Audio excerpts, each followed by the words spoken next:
I'm gonna show you a method to stop panic braking forever. That's fine. And it's gonna be as easy as taking a nap. Hi, I'm Dave Davidson, and I'm the founder of Mountain Bike Academy, and I'm on a mission to solve the crash crisis in mountain biking by restoring athleticism. Now, picture this. You're flowing down a trail, you're feeling good, then suddenly you see that sketchy rock drop or tight corner coming up, and your brain screams danger, and before you know it, you're death gripping those brakes like your life depends on it. So, does that sound familiar? Now, here's what's really happening in that moment and why everything you've been told about braking or panic braking is backwards. It's not your mindset. It's not that you're weak. It's not that you're scared. There's actually a perfectly logical reason why panic braking happens. And once you understand it, you'll never struggle with this again. So most riders, they think panic braking is just a confidence issue. Like they need to just commit, bro. But that's kind of like telling someone that's having a heart attack to just relax. Your body is responding to real signals, and until we address those signals, you'll keep hitting the brakes when you don't want to.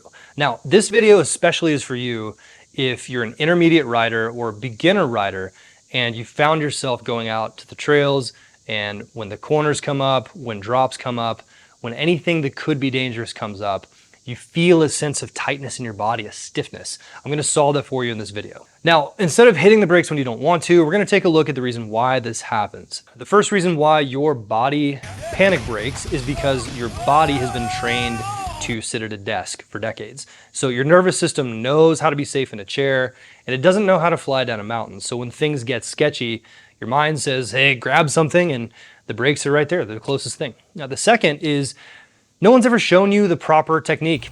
And I don't mean bend your elbows and get low. I mean your skeleton is in the right spot, but your biomechanics are not using the right muscles the right way, and your body's not organizing itself in a way that's helping you be relaxed. Third reason why we panic brake is because you might know the right positions, but you're copying it with the wrong muscles. So your mind knows that this isn't optimal, and so it screams stop because it doesn't trust what you're doing. In other words, your body knows that you're forcing it. So this is why you can ride perfectly in your comfort zone but fall apart the moments get a little bit challenging.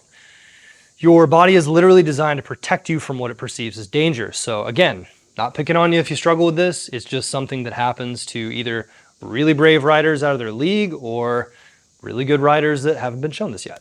So here's the solution. It's called the NAP method. NAP stands for nervous system, athletic position, and pressure distribution. So this isn't about being brave or forcing yourself to commit. This is about teaching your body that it's actually safer to not panic brake. So the NAP method works because it addresses the root cause instead of just the symptoms. When your nervous system trusts your position, panic braking becomes impossible. Not because you're trying harder, but because your body no longer perceives the need to brake. Does that make sense? So think about this. When you're walking downstairs, you don't consciously think, don't grab the railing, don't grab the railing. You just walk. That's because your nervous system trusts your walking pattern. We're going to create the same trust on your bike. Now let me break down each element for you right now. The nervous system reset. So step number one is we need to get your nervous system calmed down and inflow the trail. So before we even touch your bike, we need to remind your nervous system what athletic movement feels like. Stand up right now, jump up and down 3 times. You feel that? That's your body organizing itself for movement, not for sitting. Your nervous system just remembered it's capable of doing more than desk work. Second, we need to go through an athletic position. So stand with your feet hip width apart. Now imagine someone's about to push on you from behind. Feel how your body naturally organizes. In other words, you can close your eyes and imagine how you might respond. That's your athletic ready position. Your knees are bent, your arms are engaged, and your core is engaged, your arms are alive. You're not just standing there all bent up.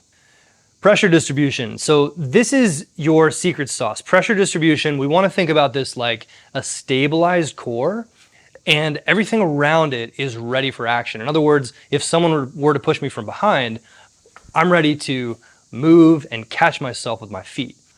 So the difference here is that instead of just locking up the whole body, we have an engaged core, and we want to be able to feel our hands, our feet, our legs, and we want to be able to move around our center of mass. So when we distribute this pressure around and we're able to react to forces on us, It allows us to be responsive to the trail rather than just a scaredy cat who's locked up. Now, here's the magic. When you're in this athletic position with proper core activation, grabbing the brakes actually makes you less stable and not more. So your nervous system will instinctively avoid panic because braking makes you feel worse, not better.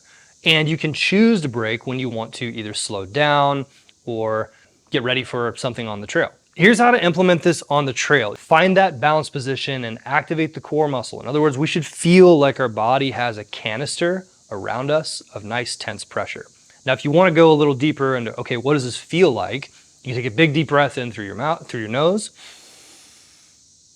and then breathe out through your mouth, but act like you're blowing on a wind instrument so that you're holding some of the air in and you can feel that pressure around your core. Interesting, isn't it? So now that we've jumped 3 times to activate our movement and activated our core, next we need to feel where we are in space. So that pressure, we want to feel it in the feet. We want to feel our lightness in our hands. Now here's the key. When you're on the bike, you don't want to be thinking core tight. Move this hand here, move your feet there. You just want to react and respond. And so what we want to capture from off the bike is this feeling of balance where we're noticing what are the hands and the feet, or what are they doing? And we're also noticing that we have firmness and stability in the core of our body. Now, then when you're on the trail, you want to kind of think balance, or you want to think stable to remind yourself of this thing that you did off the bike, okay? So these cues are something you can do when you see a challenging section coming up to you. So for example, let's say you're going down a downhill, you look around the corner, and all you see is rocks and roots, and oh my gosh, it's a little bit crazy. Just keep your eyes down there and then tell yourself, okay, balance. And then you might notice that your hands relax a little bit. You might notice that as you're riding around the turn, your core is nice and firm and you feel the trail moving under you. So instead of panic braking, we're braking intentionally. So I would actually practice this. See if you can go in to a section of trail and do something that is very, you've seen it before, you've done it before, and come in and just clench everything in your body. Get as tight as you can. Feel how much work it is to do this. Then go back to the top of the section of trail, come into the same speed, and remind yourself to balance, activate the core, and look where you want to go, and see if you can notice any more movement in the hands and feet while your body is stable. So what's really incredible about this is you really don't need to practice. You've been able to do things since you were a little kid without working against your body's protective mechanisms, so just bring it out to the trail. Now, when you use the NAP method, something amazing happens. Those sections that used to make you panic brake, they can suddenly become the fun parts of your ride, and your friends will start asking, hey, what changed out there? You're kind of looking relaxed. So when you surprise yourself with how smooth and controlled you become, just know that it's because of something that you've had inside of you the whole time. Now, here's the best part about this. This isn't just about braking. This NAP method works on every aspect of your riding because it restores your natural athleticism. It allows you to move naturally. You'll corner better, jump better, handle technical terrain better, and you'll have a confidence that you never knew you had. Now, there's some of you watching this that really appreciate the video. Go ahead and leave a comment, put a like on there. Now, if you're an intermediate rider ready to break the skill plateau, I made a special training just for you, and it's new in the channel. You need to watch it right now. It's in the description below, and it's also right here. Click on this because the dangerous sections that are coming up for you, I can show you exactly how to get around those. Watch the video now. Actually, it feels really amazing. Um, I feel I can actually already feel my body moving in a different way. I went riding. It was really amazing. I had a lot of fun, and I think I rode a lot faster than I used to ride, and I felt I had a lot of confidence. So thank you. I think it made a lot of difference. I don't know how you did it, but it's pretty amazing.